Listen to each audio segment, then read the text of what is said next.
그거는 우리 행정소송에서 이제 취소소송이죠. 지금 현재 행정쟁송, 즉 정식쟁송에서 행정소송을 보고 계시고, 행정소송에서 다시 항고소송, 우리 그 행정소송법은 항고소송을 위주로 규정하고 있고, 또 우리가 항고소송에서 취소소송 위주로 또 규정되어 있습니다. 그래서 좀 취소소송에 있어서 이제 판결 부분에 와 있어요. 뭐 이제 그 보시면 여러분들 그 537페이지 취소소송의 판결에서 이제 판결이 종류 이렇게 나오죠. 기본 개념에서 좀 말씀드렸고, 보시면 여기 이제 그 판결이 종류 쭉 나오고, 그 다음에 여기 이제 그 538페이지까지 쭉 나옵니다. 그럼 여기서 우리가 보시면 537페이지에서 동그라미 2번, 양가로 2번에 판결이 종류에서 소송 판결과 본안 판결이 있죠. 이 소송 판결과 본안 판결, 이게 중국 판결인데, 소송 판결 같은 경우는 소송 요건에 관한 흠결이 있으면 부적법 각하 판결입니다. 그다음에 본안 판결 같은 경우는 청구의 타당성 유무에 대해서 청구 이유가 있으면 청구 인용 판결일 것이고, 청구 이유가 없으면 청구 기각 판결일 것입니다. 이때 청구 이유는 있지만, 그렇죠? 이 청구 이유가 있어서 청구 인용을 하게 되면 이 공공복리를 크게 현저히 해야 할 우려가 있는 경우는 청구 기각 판결을 해요. 이것이 바로 사정 판결입니다. 그래서 사정 판결은 기각 판결의 일종이다. 맞는 질문이에요. 사실 그 행정심판과 대동소이입니다. 그래서 내용 보는데, 그 다음에 행정심판도 그렇고 행정소송도 그렇고, 이 요건심리가 본안심리에 반드시 선행하는 것은 아니에요. 지난 시간에 했던 건데, 요건심리를 하고 요건이 모두 충족되었다라고 판단되어서 본안심리에 넘어갔는데, 본안심리에서 언제까지? 사실심, 변론, 종결시까지, 그때까지 소재기 요건의 흠결이 발견되면 바로 그 즉시 부적법 각하 판결한다라고 말씀드렸고, 그 다음에 여러분들 그 소송 요건은 직권심리사항이에요. 우리 법원의 직권심리사항이다. 꼭 아셔야 돼요. 그래서 우리가 말씀드린 대로 소의 이익, 협의소의 이익, 또 권리보호 필성, 같은 말이죠. 권리보호 필성 등은 언제까지 있어야 돼요? 언제까지 심사 가능하죠? 사실심, 변론, 종결시까지 가능합니다. 이렇게 받으시고, 지금 여기 이제 539쪽에까지 해서 기각 판결의 종류까지 쭉 나오는데, 일단은 539쪽에서 우리가 이제 볼 거, 행정심판과 비교해서 약간 다른 것만 좀 보도록 할게요. 지금 그 538쪽에 그 본안 판결 나오고, 기각본의 인용 판결이 있죠? 오른쪽에 539쪽에 취소와 변경의 의미가 있습니다. 취소와 변경의 의미가 있습니다. 봐보시죠. 두 번째 점. 자, 이때 취소에는 전부 취소 외에 일부 취소도 포함하는가의 문제가 있는데요. 이때 변경의 의미와 관련해서 행정소송법은 두 번째 슬러시입니다. 변경의 의미와 관련해서 행정소송법은 행정심판과 달리 의무이행소송을 명문화하지 않고 있죠. 단지 부작위 이법 확인 소송만 규정하고 있습니다. 따라서 행정소송법상 변경이란 일부 취소만을 의미한다고 보는 것이 일반적 견해예요. 전부 취소 아닙니다. 그러니까 행정소송법상 우리 이제 취소 변경에서 변경이란 의미는 우리 행정심판과 달리 일부 취소만을 의미한다. 꼭 아셔야 돼요. 행정 심판은 틀리죠. 행정심판은 전부 취소도 포함합니다. 자, 이렇게 해서 그 다음에 여러분들 그 밑에 그 일부 취소를 인정한 판례 슬러시 나오죠. 우리 국세 사건에서 빈번히 나타나고 있는데, 위형상 하나의 행정처분이라고 하더라도 가분성이 있거나 그 처분 대상이 일부가 특정될 수 있다고 한다면 그 일부만의 취소가 가능합니다. 그래서 우리가 이거 이제 요 내용도 사실 가장 기본적인 사항인데 맞는지 문제 잘 나와요. 해주시고, 이어서 여러분들 그 행정심판과 거의 그 유사해서 이때 다른 점만 볼게요. 특히 540페이지에 이제 사정 판결, 우리 행정심판과 행정소송에서는 청구 이유가 있으면 청구 인용을 해줘야 하는데, 청구 인용 판결을 하게 되면, 그죠? 이게 공문이 갖다가 현저히 해할 우려가 있는 경우는 사정 판결을 한다 말씀드렸어요. 보시면 여기 사정 판결에서 여러분들,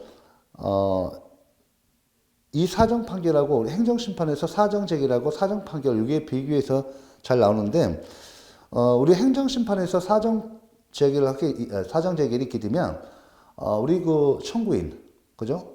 청구인이 억울한 사람이죠. 아니, 청구인이 청구 이유가 있어서 청구 인용 제기를 해줘야 하는데, 청구 기각 판결한단 말이에요. 예. 우리 사정 판결도 마찬가지예요. 그렇다면, 행정심판에서 사정 제기 같은 경우는, 우리가 또 구제를 해줘야 하잖아요. 청구 인용에서 청구 인용 제기를 해줘야 하는데, 청구 인용 제기를 통해서 구제를 해줘야 하는데, 이걸 다가 청구 기각 판결, 지게 되는 거죠. 억울했단 말이에요. 이때 구제 방법, 행정 구제죠. 이 구제 방법이 추상적으로 규정되어 있어요. 추상적인, 우리 행정 제기는 추상적으로 규정되어 있고, 행정소송 사정 판결에서는 구체적인 그 구제 조치를 갖다가 규정해 놓고 있습니다. 차이점이 있어요.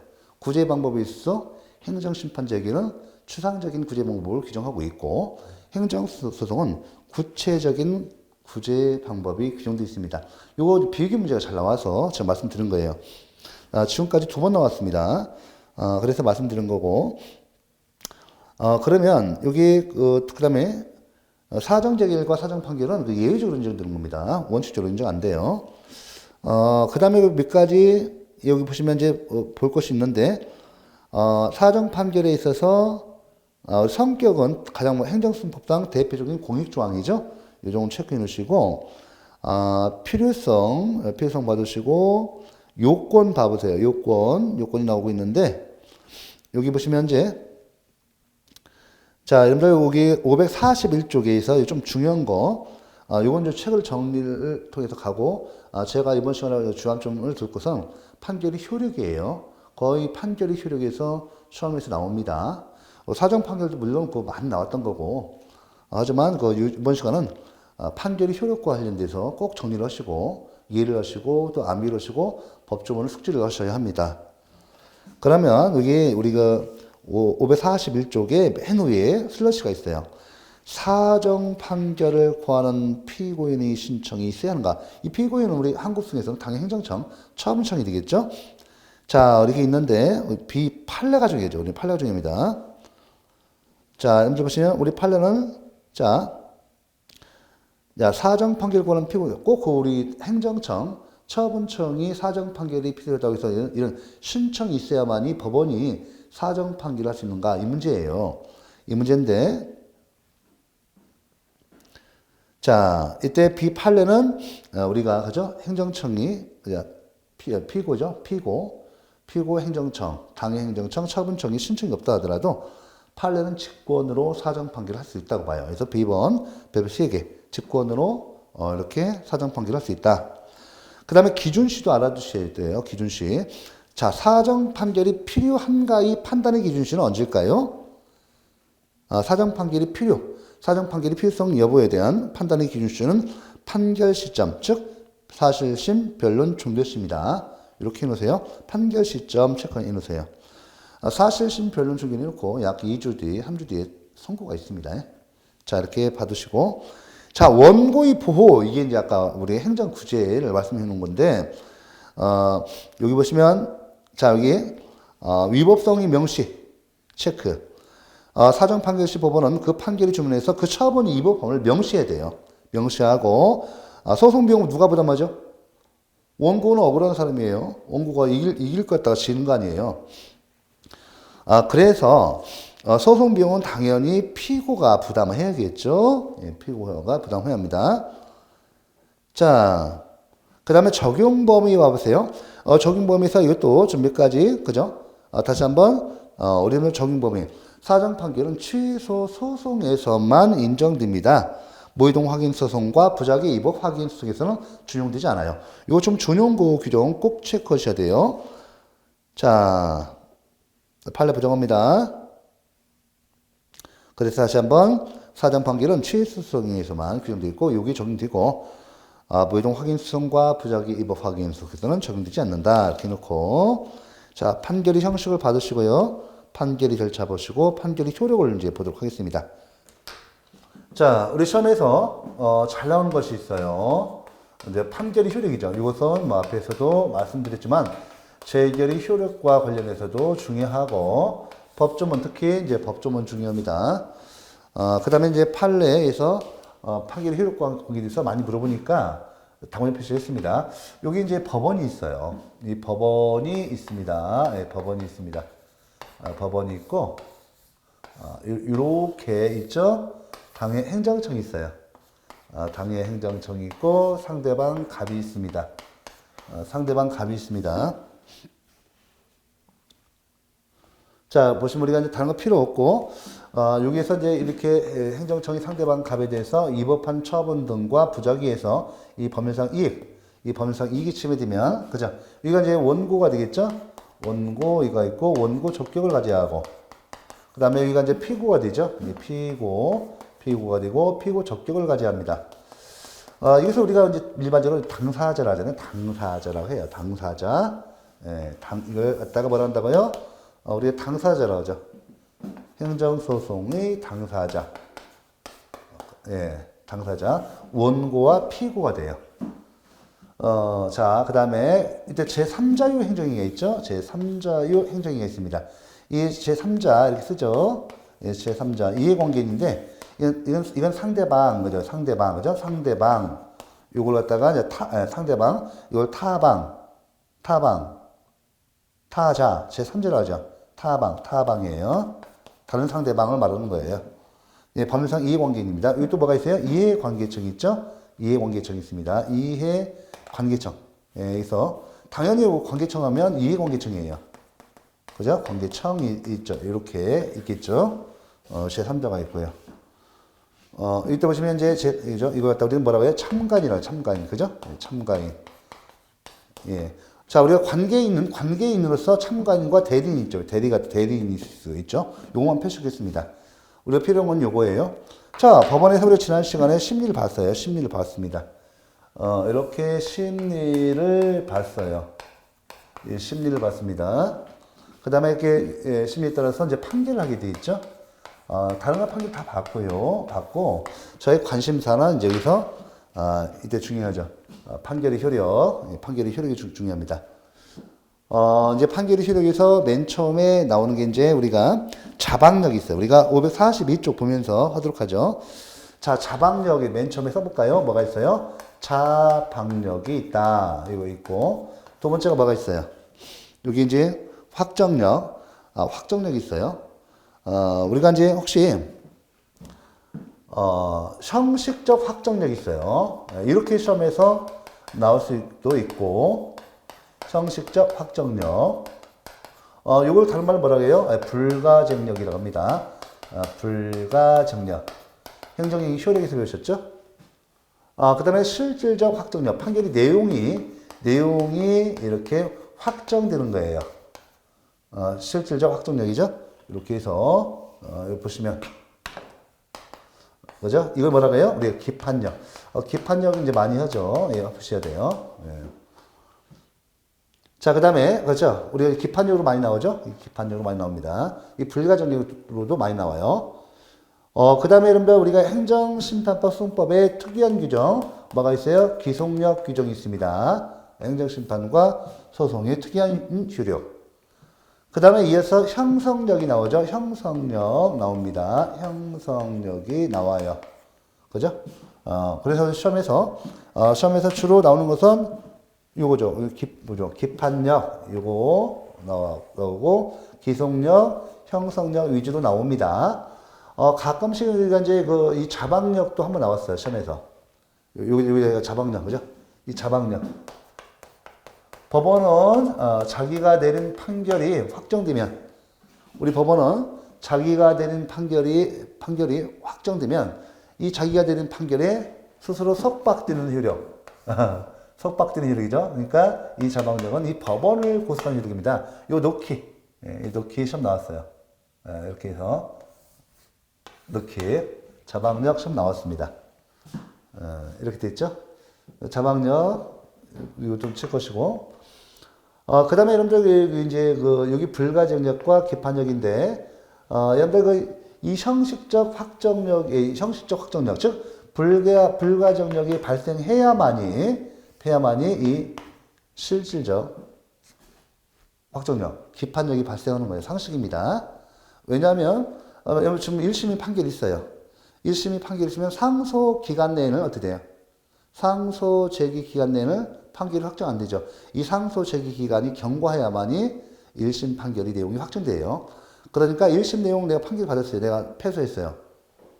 내가 이 상소 제기 기간 내에 불복하면, 자, 우리 항소심에 소송을 제기하죠. 항소심 제기합니다. 그러면 1심 판결이 확정 안 돼. 왜? 이 형식적 확정력, 그죠?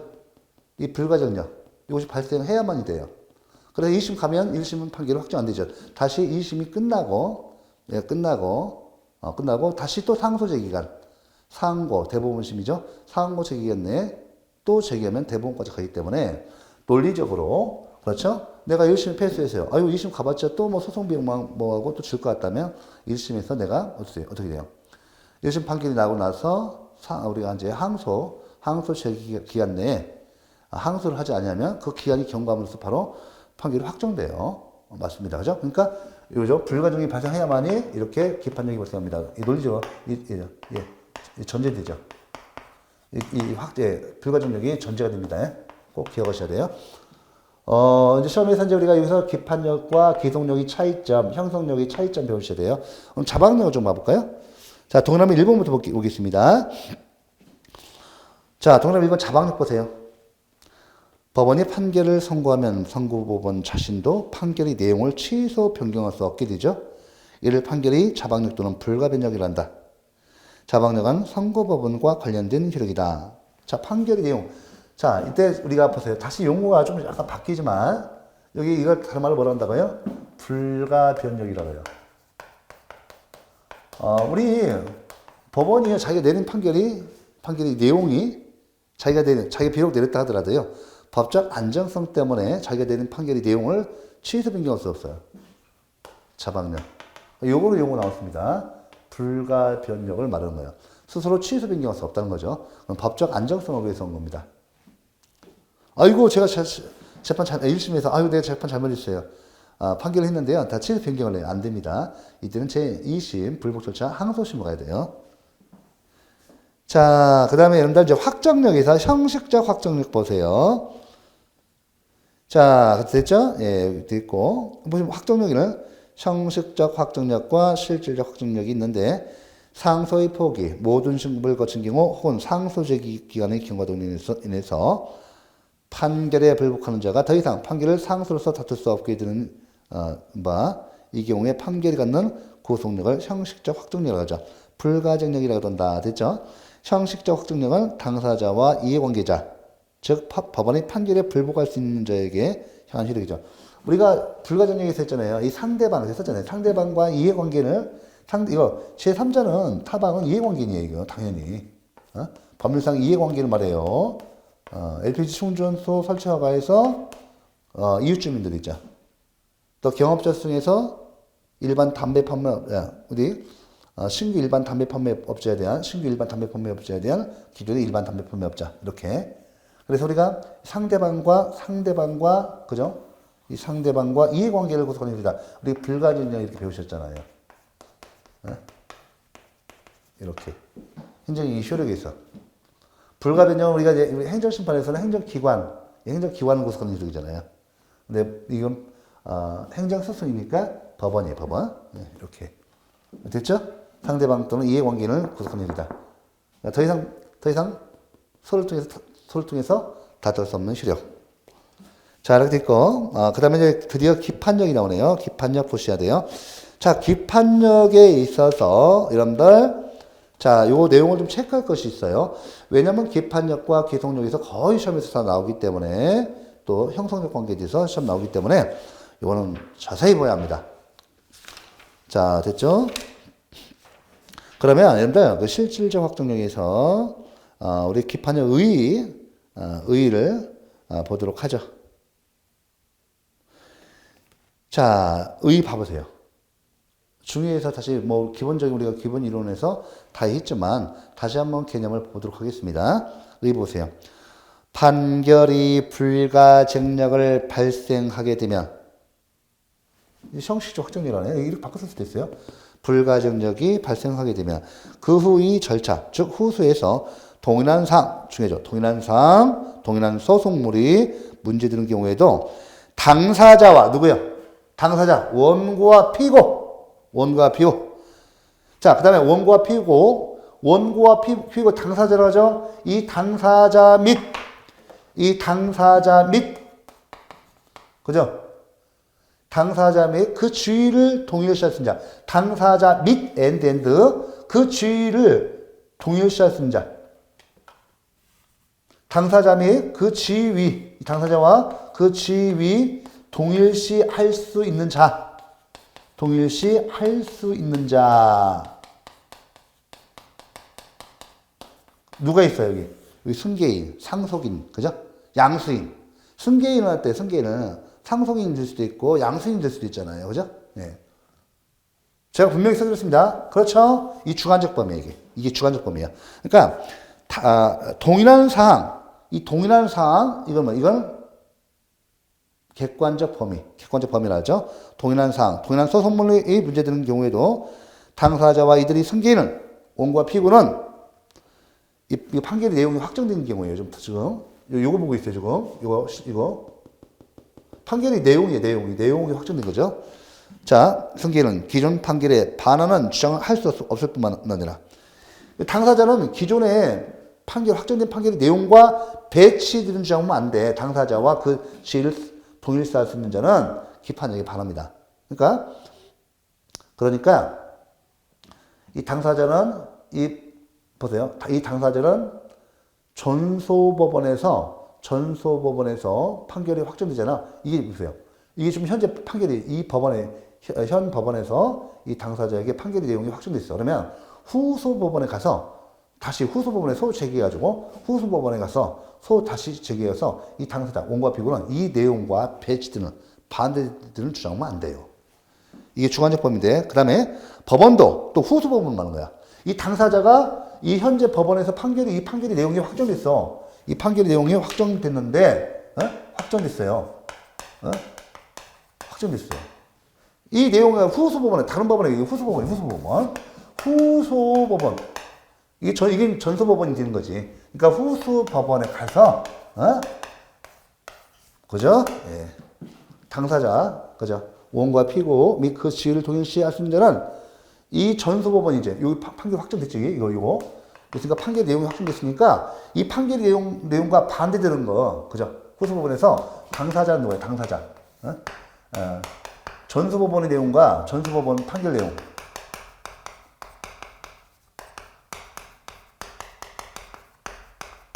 내용과 배치 주장 대안돼요.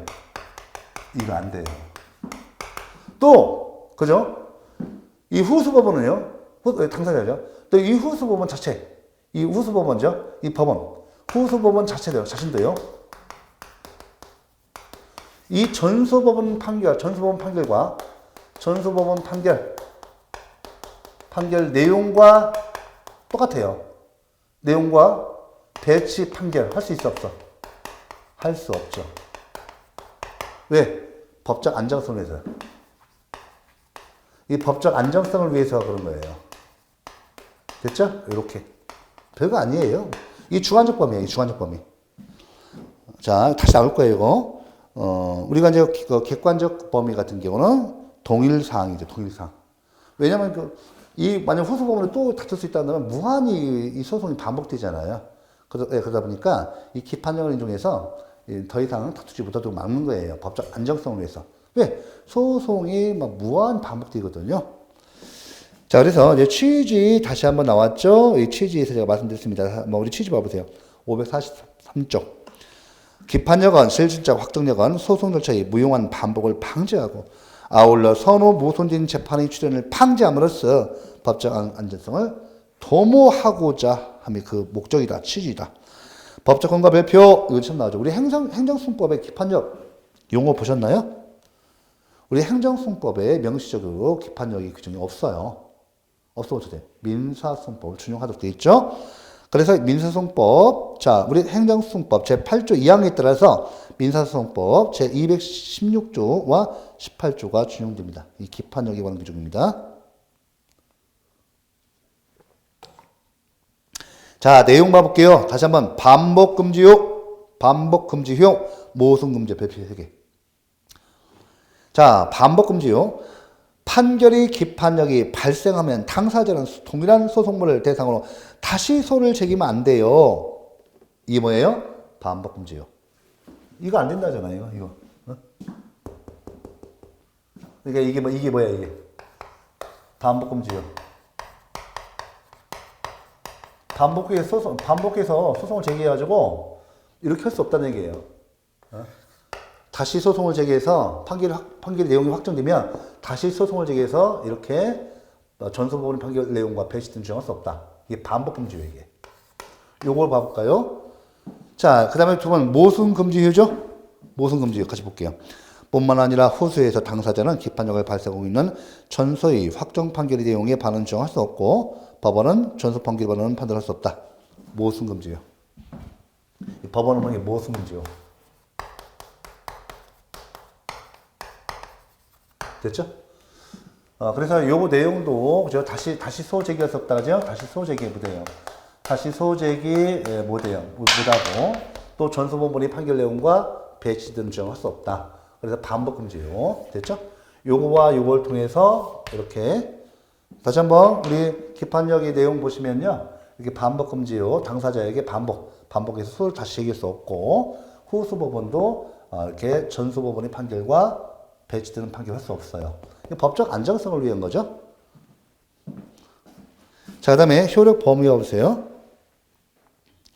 자, 주관적 효력 범위, 객관적 효력 범위 배분 3개. 요거는 시험 꼭 나오니까요. 꼭 배분 3개 해놓으셔야 돼요. 자, 우리가 주관적 효력 범위 또 한 가지 시간적 효력도 이제 가끔 나오니까 같이 보도록 하죠. 책을 통해서 정리하겠습니다. 자, 주관적 효력 범위 A번 쭉 나오죠. 자, 주관적 효력 범위 다시 봅니다. 자, 분명히 당사자 및 그 지위를 승계할 수 있는 자. 자, 중요합니다. 주관적 범위는 인적 범위예요. 인적 범위. 볼까요? A번 확정력은 당사자 또는 당사자와 동일시할 수 있는 승계인 뿐만 아니라 보조 참가인에게도 미친다. 자, 그죠? 일단 시험에서는 이 두 가지 잘 나와요. 이거 나오고 나가서 보조 참가인, 그죠? 보조 참가인에게도 미칩니다. 여기 제3자가 참가할 수 있잖아요. 참가인, 보조 참가할 수 있어요. 보조 참가할 수 있습니다. 이 제3자에게도 미쳐요. 보조 참가인. 제3자가 참가했을 때, 자, 그죠? 참가했을 때 미쳐요. 근데 주의하십시오. 형성자가 혼동만 돼요. 그죠? 자, 일단, 그죠? 그래서, 일단은 당사자 및 그 시를 동일시할 수 있는 자, 또 이 제3자가 이 소송에 참가했을 때는 기판이 미치죠. 뒤에 나오는 형성력과도 구분될 겁니다. 보시면 이제, 그 다음에, 여러분들 여기 B 보세요. 취소 소송의 피고는 처분청이므로 행정청을 피고로 하는 취소 소송에 있어서 기판장은 당연히 당해 처분인이 기속되는 국가 또는 공공단체에 미친다. 당연하죠. 이게 이제 이 소속기관, 행정기관이죠. 항고소송은 행정편의를 위해서 그 피고적 기구를 행정주체인 국가 등이 아니고 당해 행정청, 처분청을 피고라고 있죠. 그래서 요 당해 행정청, 처분청에 대한 이때 판결의 효력은 당연히 국가나 그 공공단체에 다 미칩니다.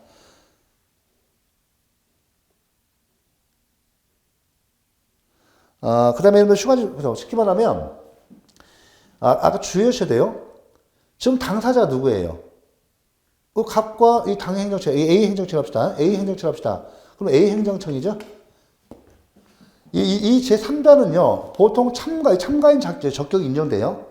참가인 적격이 인정되는데 아직 참가하지 않았어. 참가하면 기판장이 미치는 거고, 아직 참가하지 않았어. 가만히 있어. 관망하고 있어. 자, 참가인 적격이 있는데도 불구하고 참가 안 했어요. 그러면 어떻게 돼요? 이 당사자, 이때 원고와 피고 및 그 동의를 수여할 수 있는 자에게 미치는 이 효력이 기판력이고요. 이 판결의 효력이 당사자인 원고와 피고를 넘어서 이 당사자를 넘어서 이렇게 제3자에게 미치는 효력은 별개예요. 형성력이죠. 형성력. 그러니까 판결의 효력이 당사자를 넘어서 제3자에게도 미친다. 그냥 이거 뭐라고요? 판결이 대세효라고 해요. 대세효. 요건 뒤에서 형성력 문제와 관계된 겁니다. 아니, 내가 참가하지도 않은, 내가 가만히 있는데, 다른 사람들이 판결의 효력이 나한테 미친단 말이에요. 이게 뭐야? 판결이 대세효, 형성력에 의해서 인정됩니다. 그래서 이렇게 참가인 적격 인정한 거예요. 그래서 참가인 적격 인정해서 이 제3자는 참가해야 돼요. 참가해서 내가 유리한, 그죠? 이렇게 이해관계가 상반되니까 난 누구 편 들어야 돼? 피고 편 들어서 내 승수를 도와야죠. 그래 내가 도움이 되니까요. 법률상 이해관계이니까요. 아, 됐죠? 예, 좋습니다. 예. 이 제3자는 별개 문제예요. 자, 그러니까 참가해버리면 보조 참가이 되니까 기판이 미치는 거고. 가만히 있으면, 참가 않고 가만히 있으면 미치니까, 그래서 참가의 적격에서 참가하라 이거죠. 자, 효력 범위 이제 했고, 이제 주관적 범위 했고, 객관적 효력 범위 봐보세요. 자, 이거 중요해요. 이거 같이 합시다. 아, 실질적 확정력은, 기판력은 판결 주문에 나타난 판단에만 미치고, 우리가 판결문 보면, 그죠? 이 판결, 주문이 있고, 그죠? 판시 이유가 있잖아요. 주문이 있고, 판시 이유가 있어요. 예. 그러면 우리 이 판결 주문에 나타난 판단에만 미치고, 판결 이유에서 제시되는 전제가 되는 법률관계에는 미치지 않습니다. 판결 이유는 다만 판결 주문이 해석의 고리일 뿐이에요. 판결 주문이 중요한 거죠. 어? 결론 부분이에요. 그 결론 부분이 나온 이유를 갖다 설명해 주는 거예요. 그래서 꼭 중요해요. 판결 주문에 나타난 기판력은 판결 주문에 나타난 판단에만 미치지 판결 이유에서 제시되는 전제가 되는 법률관계는 미치지 않습니다. B. 또한 판례에 따르면 자 B 부분입니다. 취소 판결의 기판력은 소송물로 된 행정처분이 위법성, 존부에 관한 그 자체에만 미치는 것이므로 전소와 후소가 그 소송물을 달리하는 경우는 전소 확정 판결의 기판력이 후소에 미치지 않습니다. 상식. 소송물로 된 행정처분이 위법성, 존부에 관한 그 자체만 미칩니다. 넘겨보세요. 이것도 한번 내용 알아두세요. 조금 그 난이도 있게 나올 수 있습니다. C. 그러나 전소와 후소의 소송물이 동일하지 아니하여도 전소의 주문에 포함된 법률관계가 후소의 선결적 법률관계가 되는 때는 다시 한번 전소와 후소의 소송물이 동일하지 아니하여도 전소의 주문에 포함된 법률관계가 후소의 선결적 법률관계가 된 때는 전소의 판결이 기판력이 후소에 미쳐 후소의 법원은 전에 한 판단과 모순되는 판단을 할 수가 없습니다. 이렇게. 그러니까 그죠? 요 내용 한번 체크해 놓으세요. 판결 주문이 나타난 건데 전소에서 판결 주문에 나타나는 이 법률관계 이것이 후소에서 후소의 선결적 법률관계가 되는 때 이때 후소의 법원의 판단에서 모순되는 판단을 해서는 안 된다. 봐두시고. 자, 시간적 효력 중요합니다. 이것도 가끔 잘 나와요. 그럼 기판력은 이때 실질적 확정력. 기판력은 사실심의 변론 종결시를 기준으로 하여 효력을 발생합니다. 됐죠? 예, A번 해놓으시고. 따라서 변론 종결 후 사실관계, 법률관계에 변화가 있으면 관계 행정처는 새로운 사유에 근거하여 동일한 처분을 할 수도 있습니다. 여기 뭐예요? 변론 종결 후입니다. 꼭 아셔야 돼요. 자, 이때 사실관계, 법률관계 변화가 뭐예요? 사정 변경 써놓으세요. 이렇게 사실관계, 법률관계 변화로 나올 수도 있고 사정 변경으로 나올 수도 있습니다. 자, 실질적 확정력의 주장은 누구냐면 여러분들 요 내용도 중요합니다. 기판력에서 자, 당사자가 확정 판결의 존재를 사실심 변론 종결시까지 주장하지 아니하였다 하더라도 상고심에서 새로이 이를 주장 입증할 수 있습니다. 기판력이 있는 것 같다가 이렇게 저희가 주장해야 돼요. 예. 그 다음에 실질적 확정력과 국가배성에서 요게 이제 요것도 한번 어떤 통설은 없어요. 통설 판례가 있는 것은 아니고요. 제한적 긍정설 정도만 체크해놓고 요것이 시험에서 맞는 지문으로 나온 적이 있습니다. 그래서 요거 제한적 긍정설만 체크할게요. 자, 봐보세요. 일선은 청구 기각 판결의 기판력은 국가배상 소송에 미치지 않는다고 한다. 즉 국가배상 소송에서 위법성의 범위가 취소성의 경우보다 넓기 때문에 취소성에서 처분이 위법하지 않다고 하여 기각 판결이 내렸다고 해도 후소인 국가배상 소송에서 위법 판단이 불가한 것은 아니라고 본다. 네, 저도 이게 맞다고 봐요. 네. 그러니까 취소성에서 위법성 개념이 좀 좁고 국가배상에서의 위법, 불법의 개념이 더 넓은 개념이에요. 네, 그래서 우리가 꼭 취소성에서 우리가 청구 기각 판결, 청구 이유가 없다, 위법성이 없다라고 했다 하더라도 국가배상소송에서 이때 그 위법성의 범위가 넓으니까 이렇게 그 위법, 불법이 인정돼서 손해배상 청구를 인정할 수 있습니다. 자, 그 다음에 실질적 확정력과 처분청의 직권 취소 봐보세요. 이것도 좀 내용 가만히 보면 어렵지는 않아요. 어렵지는 않습니다. 봐볼게요. 실질적 확정력은 전소의 판결이 갖는 후소의 관할 법원에 대한 구속력이 문제이기 때문에 다시 한번 실질적 확정력, 즉 기판력은 전소의 판결이 갖는 후소의 관할 법원에 대한 구속력이 문제이기 때문에 행정행위 직권 취소와 직접 관련이 없습니다. 따라서 원고의 청구가 기각되는 경우에 처분청은 직권 취소할 수도 있습니다. 이렇게 꼭 아셔야 돼요. 아니 이 갑이 이 취소할 수 있는 행정이라고 해서 이 취소소송을 제기했어요. 취소소송을 제기했는데 A처분에 대해서 취소소송을 제기했는데 이 갑이 A처분에 대해서죠. A처분에 대해서. 근데 이거 어떻게 해요? 판결 청구 기각 판결 받았어요. 기각 판결 받았어요. 누가 졌어요? 원고 졌죠? 행정청이 피고가 이긴 거잖아요. 자, 그럼 누가 졌어요? 이 기각 판결? 이 갑이 졌죠. 그러니까 이 처분이 이 갑이 이것이 위법한 처분이다라고 했는데 이 법원은 이게 위법이 아니라는 거잖아요. 지금 현재 위법한 처분이라고 했잖아요. 그래서 우리가 취소소송 제기했는데 이때 보시면 이 A 처분이 적법이라는 거예요. 그죠? 갑이 졌어요. 그렇다 하더라도 보세요. 이 행정청이 이 A 처분에 대해서 기각 판결인데 A 처분을 갖다가 직권 취소할 수 있어 없어? 있어요. 아시겠죠? 직권 취소는 할 수는 있습니다.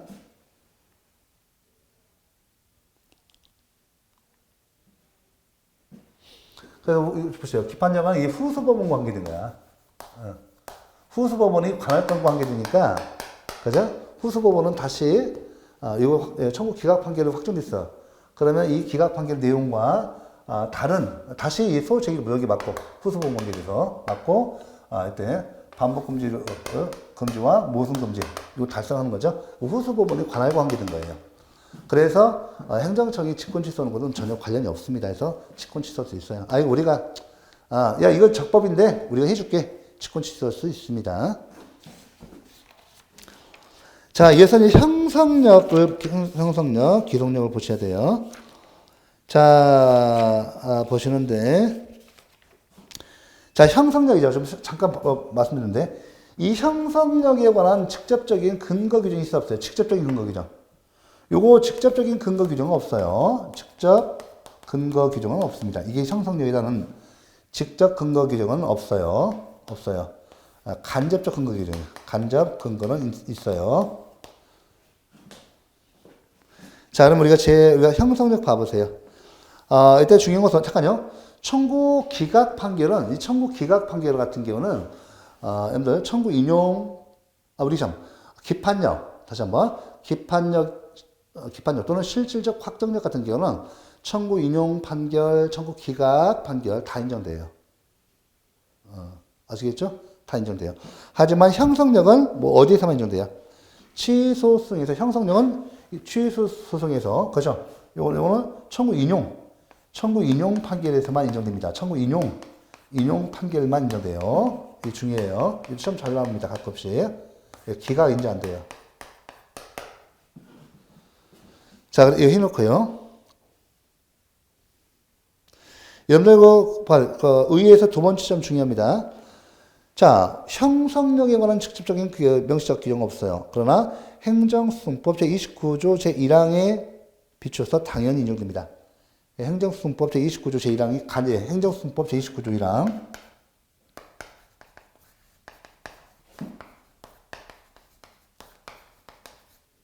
조 1항이죠. 요게 이제 그 간접적 근거 규정이 됩니다.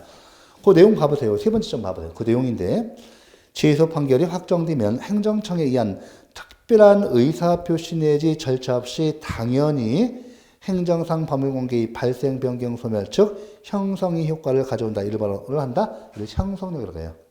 그죠? 우리 법원에서 뭐 취소 판결 나오면 확정되잖아요. 그러면 이 취소할 수 있는 행정을 소급해서 무효화되죠. 이런 거 유죠.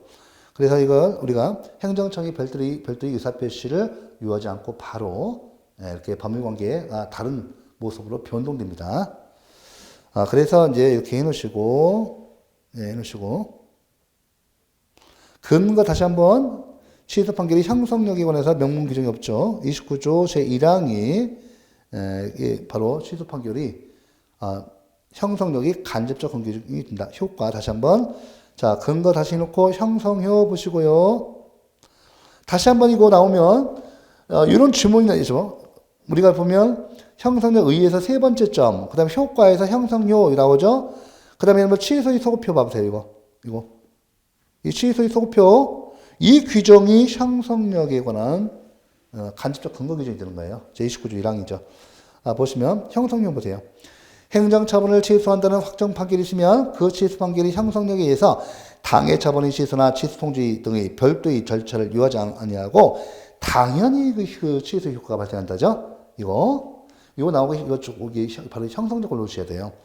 그 다음에 취소의 소급표, 취소의 판결이 형성력은 소급한다. 따라서 취소 판결 후에 취소된 처분을 대상하는 처분, 정정 처분은 당연히 무효입니다.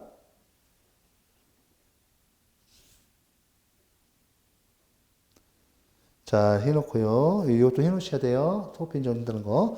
자, 제3자효 나오네요, 이제. 자, 의의 봐보세요. 행정수송법 제29조 제1항은 차업운 등을 취소하는 확정 판결은 제3자에 대해서도 효력이 있다라고 규정하여 형성력은 제3자에 대해서도 발생한다. 형성력이라는 직접적 명시 규정은 없잖아. 이게 그러니까 29조 1항은 차업운 등을 취소하는 확정 판결은 제3자에 대해서도 효력이 있다. 이렇게 이거 있죠. 이거 있다. 이러시고. 자, 그 다음에 그거 봐보세요. 두 번째 슬러시. 처분 등을 취소하는 확정 판결이 제3자에 대해서도 효력이 있다는 것은 취소 판결의 존재와 그 판결에 의해서 형성되는 법률관계를 제3자도 받아들여야 함을 의미합니다. 결국은 그거죠? 저 앞에서 여기 의의에서 세 번째 내용, 요 내용에 대해서 이 제3자도 인정한다는 거죠. 자, 여러분들, 546쪽에 봐보시고요. 취지 보시고, 제3자의 범위. 자, 제3자의 범위에서. 자, 제3자란 소송 참가인 뿐만 아니라 그 판결과 직접 법적 이해관계를 맺는 자를 말합니다. 자, 이렇게 해서 해놓으시고. 소송 참가인 말이에요, 이거. 보통 보조 참가인 됩니다. 그 내용 나머지 이렇게 받으시고, 제3자 효의 확장에서 미음번 별표세기 준용 규정 중요해요. 여러분들 제3자에 대한 효력은 다시 한번 미음번 봐보세요. 이 법조문 자세히 보셔야 돼요. 제3자에 대한 효력은 집행정지 결정이나 집행정지 취소의 결정의 경우에 준용된다. 두 번째 슬롯이 별표 3개. 무이동 확인소송, 부작위 위법 확인소송의 경우에도 준용된다. 준용 여부 규정 중요해요. 그 다음에 세 번째 점, 종래 판례는 행정처분의 무효 확인 판결은 비록 형식상 확인 판결이라 하여도 그 확인 판결의 효력이 그 취소 판결의 경우와 같이 소송이 당사자는 물론 제3자에게도 미친다고 했다. 됐죠? 해놓고 다시 한번 준용 규정이 있습니다. 취소 소송에서 판결이 이 대세요, 제3자요. 자, 그리고 형성력에 의해서 인정된다고 말씀드렸잖아요. 예. 그 형성력의 간접적 분모 규정이 29조 1항이고요. 이렇게 해서 봐주셔야 돼요. 자, 기속력 그거 봐볼게요, 이제. 제가 시간을 내서 보는 이유가 뭐 나올 건 요거밖에 없어요. 자, 기속력 보시면, 이 기속력은 어디에서만 인정된다고 해서, 의의에서, 그 개념을 좀 봐볼게요. 처분동을 취소하는 확정 판결은 그 사건에 관하여 당사자인 행정청과 그 밖의 관계 행정청을 기속하는 바, 이를 기속력이란다. 기속력은 당사자인 행정청과 관계 행정청에 대해서 이 주관적 범위 누구예요? 잘 보세요. 요 동일시할 수 있는 자는 기판력이에요. 이건 기판력인데, 그죠? 기판력이에요. 이건 동일시할 수 있는 자, 당사자 및 그 지위를 동일시할 수 있는 자, 기판력이 적용 범위 대상이고, 잘 보세요. 이 당의 행정청, 당의 행정청과 관계 행정청을 구속하는 거 누구예요, 이거? 주관적 범위. 이건 기속력이죠. 차이점 있잖아요. 이거 잘 나와요. 기속력이 주관적 범위, 처분청과 관계청이죠. 기판력 차이점 있어요. 제3자에게 그 판결의 효력이 미치는 건 형성력. 그죠? 요건 뭐야? 이 제3자에게 효력이 미치는 거 형성력 써드렸어요, 이거. 당사자를 넘어서 이렇게, 그럼 형성력. 이거 다 아셔야 돼요. 시험 잘 나오니까. 그러면, 그죠? 자, 두 번째 설식. 자, 두 번째 점 봐보세요. 기속력은 당사자인 행정청과 관계 행정청에 대해서 처분청, 당해 행정청, 처분청 나올 수도 있고, 당해 행정청과 관계청. 자, 에 대해서 판결이 취지에 따라야 할 실체법상의 의무를 발생시키는 효력입니다. 그래서 기속력을 구속력이라고 또 부르는데, 자, 자방력, 확정력, 형성력과 달리 기속력은 민사소송에서는 찾아볼 수가 없어요. 기속력은 행정심판과 소송에서 특유한 효력입니다. 성질, 기판력설, 특수효력설이 있는데, 현재 특수효력설이 5설이에요. 기속력은 우리 행정소송에 있어서 특수한 효력이다라고 보는 것이 5설인데, 우리 판례는 이 기속력을 기판력으로 본 경우도 있고, 특수효력으로 본 경우도 많은데, 특수효력으로 본 경우가 많아요. 이렇게 체크해 놓으시고, 내용, 반복금지효 밑줄 쭉. 자, 반복금지효 밑줄 쭉. 네, 첫 번째 점. 자, 여러분들 548쪽에 잠깐 재처분 의무 밑줄. 그 다음에 여러분들 550페이지 맨 위에 결과 제거 의무가 있어요. 결과 제거 의무가 있습니다. 됐죠? 자, 이렇게 해서 여기까지 볼 건데, 그러면 다시 한번 547쪽에 내용에서 반복금지효 봐보세요. 자, 여러분들 반복금지효, 재처분 의무, 결과 제거 의무 있죠? 자, 우리 반복금지효. 이것은 적극적인 차원에서 문제돼요. 예를 들면 이 행정청이 갑에 대해서 이 A 처분이죠. A 처분. 자, A 처분인데 이게 3월이 영업정지 처분이에요. 또는 영업 허가 철회 처분이야. 적극적인 처분 전제로입니다. 자, 이것이 취소 소송에 의해서 취소 판결을 받았어요. 취소 판결 나면 당해 행정청과 관계행정청은 다시 3월이 위법한 3월이 영업정지 처분, 영업 허가 철회 처분 다시 하면 돼야 안 돼요? 안 됩니다. 반복금지 의무예요. 아시겠죠? 그죠? 좋습니다. 그래서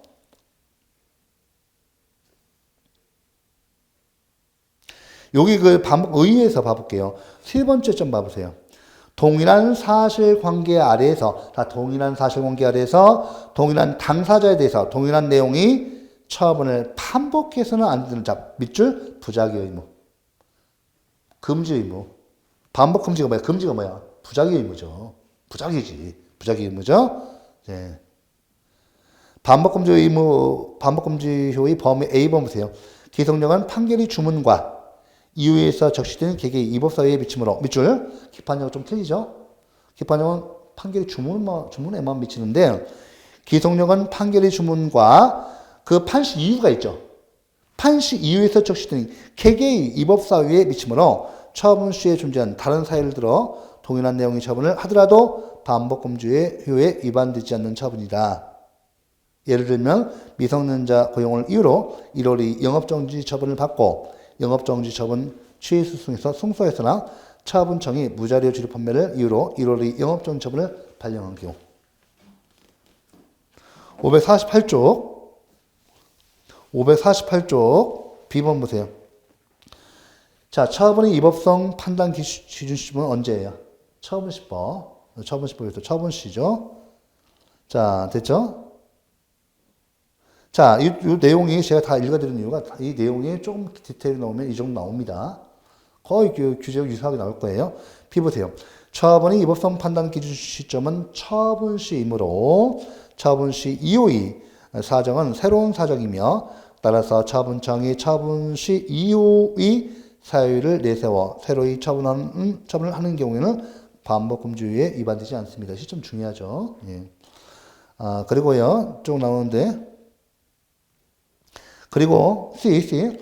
처분이 절차나 형식이 하자를 이유로 취소된 후 처분청 스스로 적시된 위법사유를 보완한 후 동일한 내용의 처분을 하더라도 반복금지에 위반되지 않는 재처분에 해당됩니다.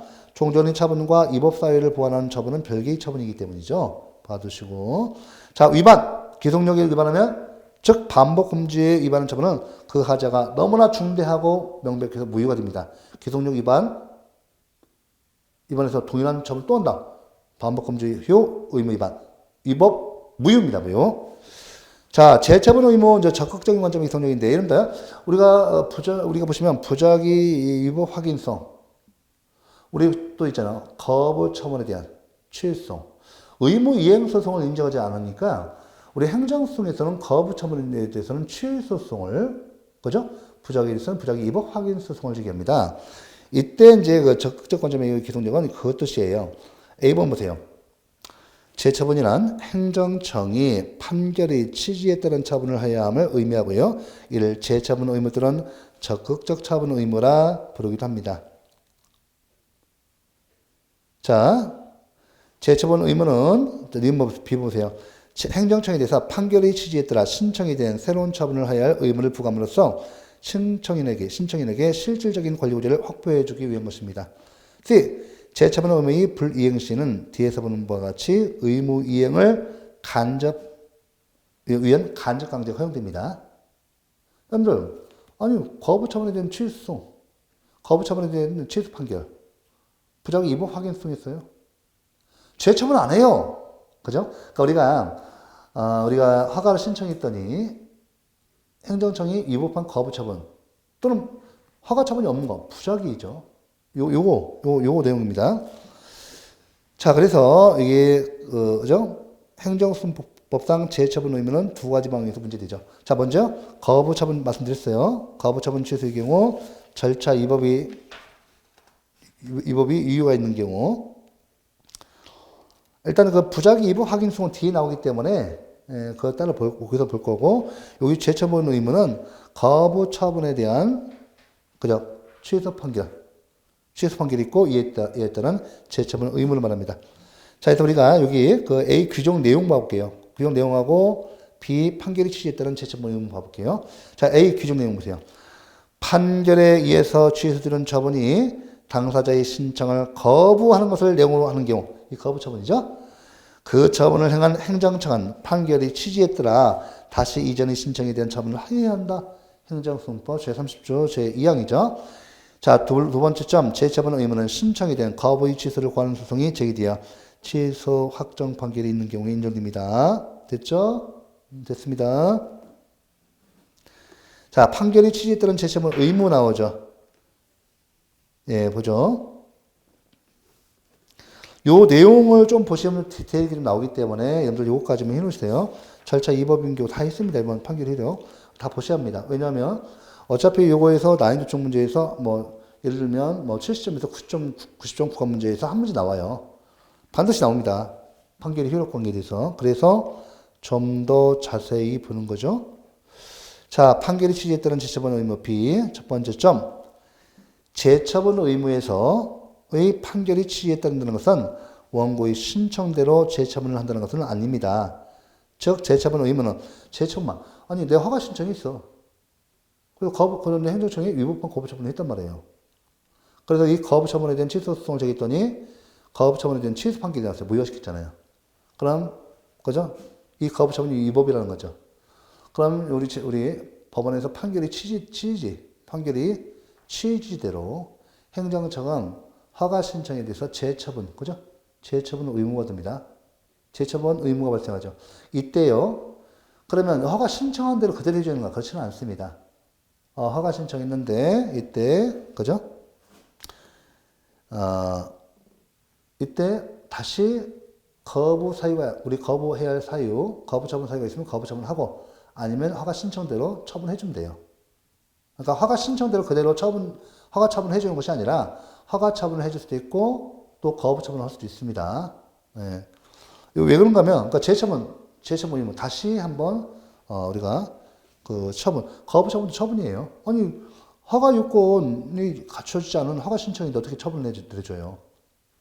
자, 봐보세요. 그러면 자, 첫 번째 점. 재처분 의미에서 판결이 취지했다는 것은 원고의 신청대로 재처분을 한다는 것은 아니고, 즉 재처분 의무는 재처분의 구체적 내용까지 기록하는 것은 아닙니다.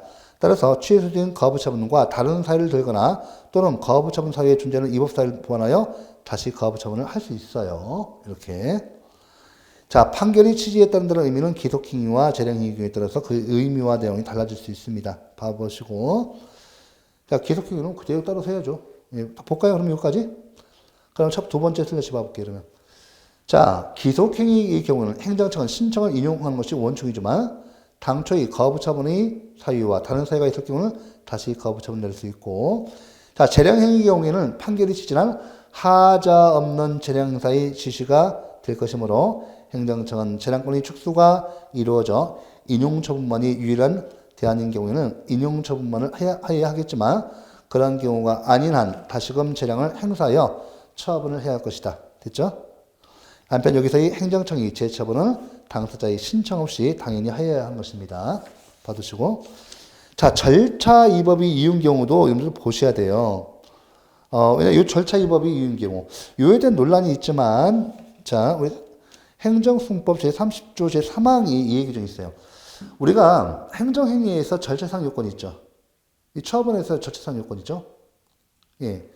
이 절차상, 그러니까, 우리가 이제 행정행위 성립 요건과 유효 요건인데, 유효 요건에서, 무효취소는 유효 요건이에요. 그러면 성립 요건과 유효 요건 똑같이 주체상 요건, 내용상 요건, 형식상 요건, 절차상 요건이 있는데, 이 절차상 요건에 흠결이 있죠. 절차상 하자가 있는 경우. 일단은 그렇죠. 그럼 절차상 하자가에서 원칙적으로 취소가 되겠죠. 이 절차에 행정청이 이 가백에 영업화가 차례처분을 했어요. 영업화가 차례처분을 했으니까 이거 불이익처분이죠. 뭐래? 사전통지를 하잖아요. 사전통지 안 했습니다.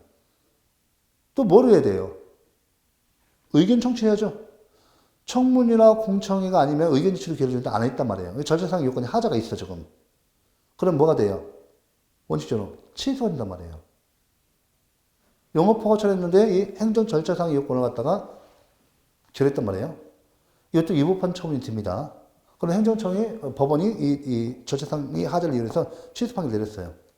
오케이? 맞죠?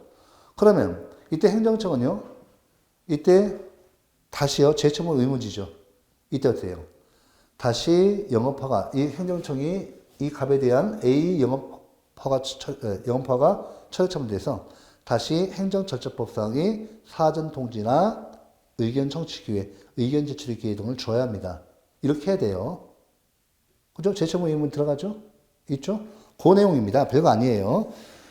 그래서 여기 이제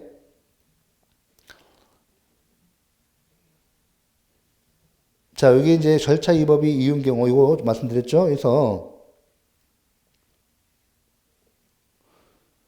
자, 여기서 같이 A, B, C를 한번 읽어볼게요. 어차피 여러분들 분명히 70점에서 9점 구간 문제 분명히 나옵니다. 그래서 이것도 이제 가끔씩 나오니까 판결의 효력과 관계에 대해서 꼭 세 가지 알아두셔야 돼요, 이거. 기속력, 형성력, 기판력. 특히 이거 잘 나와요. 이게 제일 많이 나오고 기동력 나오고 그다음 기판력. 그다음에 형성력. 나머지는 가끔씩 나옵니다. 그럼 A번 볼게요. A번 신청에 따른 처분이 절차의 위법을 이유로 취소된 경우에도 행정청에 재처분 의무가 부과된다. 이러한 경우는 주로 신청이 받아들여짐으로써 불이익을 받는 제3자에 의한 소재기에서 취소 판결이 주어지는 경우에 해당됩니다. 자, 보세요. 그 다음에 조금 이제 가로 다음에 인용처분이 실체법적 위법을 이유로 취소된 경우 행정청은 그 판결의 취지에 기속되므로 다시 인용처분을 할 수는 없는 것이고 따라서 이 경우 재처분 의무를 규정한다는 것은 상정될 수 없습니다. 다만 인용처분이 절차상의 위법 사유로 인해 취소된 경우 적법한 절차에 따라 처분을 하여도 다시 원래 신청이 인용될 소지가 있으므로 신청에 있어서는 재처분의 이익이 있는 겁니다. 행정소송법 제30조 제3항은 당연한 것을 규정한 주의 규정에 부응한 것이다. B 봐보세요. 재처분의 내용은 원고의 신청이 아니라 주의하셔야 돼요. 이 재처분 의무가 있어요. 재처분 의무에서 재처분의 내용은 원고의 신청이 아니라 판결의 취지에 따른다는 거죠. 따라서 원래의 처분이 받아들일 수도 있습니다.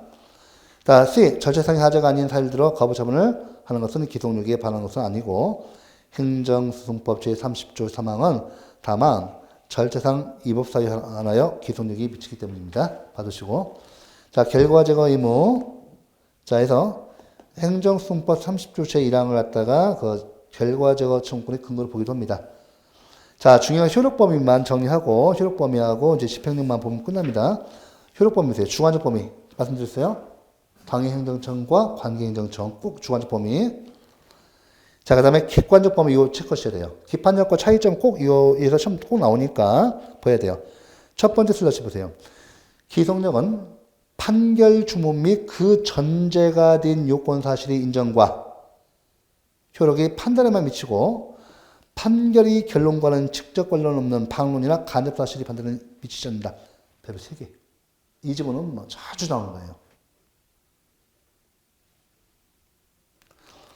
그 다음에 기속력은 기판력과 달리 판결로 적시된 계획의 위법사유에 관해서만 발생하므로 법원이 위법이라고 판단한 것과 동일한 이유나 자료를 바탕으로 동일인에 대해서 동일 행위를 하는 것을 금할 뿐 별도의 이유나 자료를 바탕으로 동일한 처분 등을 하게 되는 것은 무방합니다. 자, 그래서 그 다음에 구체적으로 보면 판결 때 적시된 계획의 위법사유는 판결에 적시된 기본적 사실관계가 동일한 위법사유인 것을 말하고요. 따라서 기본적 사실관계가 동일하지 아니한 별도의 이유에 기해서 동일한 내용이 처벌을 하는 것은 기속력에 위반되지 않습니다. 이렇게 해놓고 자, 시간적 범위까지 체크할게요. 기속력은 처분 시까지 법관계, 사실관계의 판단 대상입니다. 자, 우리 그 기판력은요. 언제? 사실심, 변론, 중개시 기점을 해서 기판력이 발생합니다. 그런데 우리 기속력은 언제 발생해요? 처분 시까지 법관계, 사실관계 판단 대상으로 하고 따라서 처분 시 존재하던 위법한 사유로 동일한 처분이나 거부 처분을 할 수 없습니다. 문제점 받으시고 이게 기속력 위반 보세요. 이거 기속력 규정은 강행 규정이고 효력 규정이에요. 효력 규정입니다. 그래서 위반하면 무효예요. 무효. 앞에 말씀드렸죠? 여기까지 해서 받으시고 집행력 간접 강제. 이게 이제 문제죠. 거부 처분에 대한 간접 강제예요. 거부 처분에서 행정청에 판결, 우리 거부 처분하세요. 거부 처분은 취소 판결이 있으면 판결의 취지에 따라 재처분 의무지죠. 않는 거예요. 행정청이 또 하네요. 또 판결의 취지에 따라서 재처분을 하는데 거부를 하든 아니면 처분을 하는데 안 해요. 그럼 어떻게 해요? 이때 집행력, 간접 강제. 의무 이행 심판에서는 직접 강제잖아요. 의무 이행 심판은 처분 명령, 처분 명령, 처분 재결, 직접 구제제도입니다. 이에 대해서 직접 구제죠. 하지만 우리 행정소송에서는 상권분립에서 의무 이행소송을 인정하지 않아서 간접 강제, 거부 처분에 대한 재처분 의무와 부적에 대한 재처분 의무, 이 간접 강제가 적용됩니다. 간접 강제 제도가 있습니다. 그래서 우리 간접 강제에서 여기 집행력을 봐볼게요. 첫 번째 점 봐보세요. 집행력이란 이행 판결에서 명령된 이행 의무를 강제 집행 절차로서 실행할 수 있는 효력을 말한다. 형성 판결인 취소 판결에서는 성질상 강제 집행할 수 있는 효력, 즉 집행력이 인정되지 않죠. 왜? 형성력에서 자동적으로 이렇게 취소할 수 있는 행정에는 무효화, 소급해서 무효화되죠. 필요 없죠. 여기 세 번째 점 봐보세요. 행정수법은 다만 거부 처분 취소 판결이 확정 시에 행정청에 부과되는 재처분의 이행을 확보하기 위해서 다음의 간접 강제죄를 도입하고 있다. 배분 3개입니다. 이거 그 법조원 시험에서 나오기 때문에 가끔씩 나와요. 뭐 6, 7년, 5, 6년만 나와. 나오는데 틀려버리면 안 되잖아요. 자, 이것도 뭐 그 70점에서 90점 응용이죠.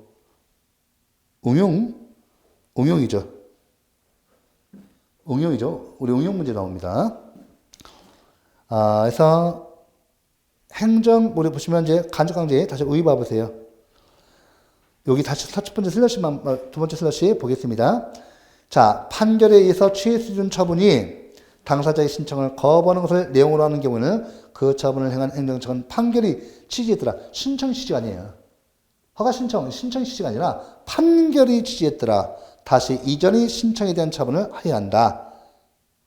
자, 그럼에도 행정청이 제30조 2항의 규정에 의한 처분을 하지 아니한 때는 제1심수부분은 당사자의 신청에 의해서 밑줄 당사자의 신청에 의해서 결정으로서 상당한 기간을 정하고 행정청이 그 기간 내에 이행하지 아니한 때는 그 지연 기간에 따라 일정한 배상을 악화를 명하거나 즉시 손해배상을 악화를 명할 수 있는 바 배상명령지들을 간접강제를 합니다.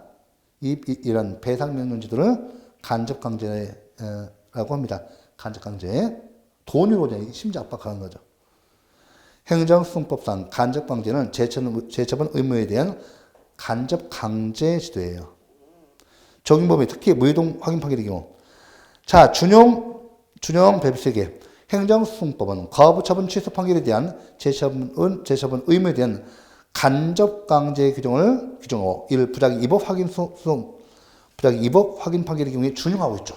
중요해요. 준용 규정 중요하다 말씀드렸잖아요. 준용 규정은 중요하다 이렇게 알아두시고. 여러분들 문제점. 과연 이 거부 처분에 대한 취소 판결에 있어서의 간접 강제 시도가 무효 확인 판결에 준용되는가?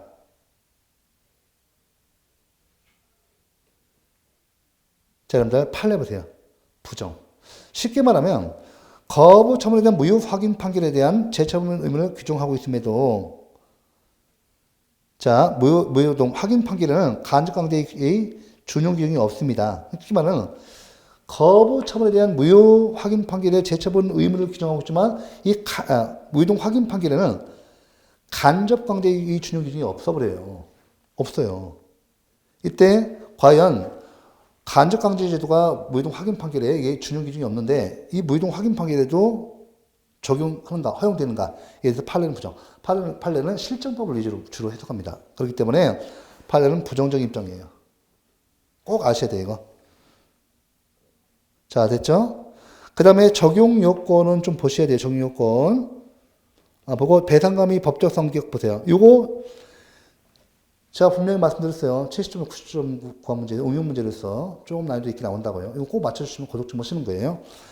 배상감의 법적 성격에서 두 번째 슬러시 봐보세요. 간접 강제 결정에 따른 배상금은 확정 판결에 따른 재처분의 지연에 대한 제재나 손해배상이 아니고 이게 틀린 점은 뭐예요?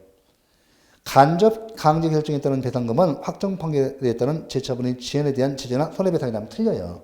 아니고 재처분의 이행에 관한 심적 강제수단에 불과하다고요. 배상금 명령에 서정한 기간 내에 재처분을 하지 않았다 하더라도 기관 경과 후 재처분을 하였다면 배상금을 추심할 수 없다고 한다. 중요합니다. 네, 중요합니다. 배분 3개입니다. 자, 간접 강제의 절차. 자, 다시 한번 이 절차까지 보겠습니다. 자, 간접 강제는요. 그 첫 번째 슬러시 당사자가 제1심 수수법원에 신청해야 돼요. 그 다음에 심리 결과 간접 강제의 신청에 이유가 있다고 인정되면 간접 강제 결정을 하게 됩니다. 결정의 내용은 상당한 기간을 정하고 행정청이 그 기간 내에 이행하지 아니한 때는 그 연장 기간에 따라 일정한 배상할 것을 명하거나 적시 선에 배상할 것을 명하는 것이 됩니다. 자, 간접 강제 결정이 있음에도 배상금 결정으로 정한 기간 내에 재처분하지 아니하면 간접 강제 결정 자체가 채무 명의가 되어 여기에 집행문을 부여받아 일반적인 금전 채권의 집행 방법으로 배상금을 추심할 수 있어요. 이렇게 됩니다. 자, 입법론에서는 의무 이행 소송을 우리가 간접 강제 제도보다는 그러니까 거부 처분이나 뒤에서 배우시는 부작 위법 확인 소송에 대해서는 이런 그 의무 이행에 대해서 간접 강제 제도는 그 실효성이 떨어집니다. 직접적인 우리가 의무 이행, 법적 의무 이행할 수 있도록 의무 이행 소송 제도를 갖다가 취득해야죠. 우리 의무 이행 심판에서는 그저 처분 명령 또는 처분 명령 그 재결 제도가 인정되죠. 이와 같이 법원에서 직접 그냥 처분해버릴 수 있는 이런 제도, 직접적인 이행 제도가 마련돼야 합니다. 자, 그 다음에 양가로 7번 이혼 판결이 공고 보셔야죠. 예, 이때 요거 뭐 통보와 관복 규제에서 니은번 행정안전부 장관이에요. 많이 했던 거죠. 행정입법에서. 상고와 재심 받으시고요. 자, 재심까지 보시고 뭐 554쪽 쭉 보시고 판결이 된 헌법소원도 보시고 소송 비용 보시고 자, 이번 시간까지 봐봤고요. 나머지 쭉 읽어주시고 모의동 확인 소송과 그 다음에 그 부작위 위법 확인성, 그 다음에 당사자성, 그 다음에 객관적 소송으로서 민정소송과 기관소송은 다음 시간에 하겠습니다. 자, 이번 시간 수고 많으셨습니다.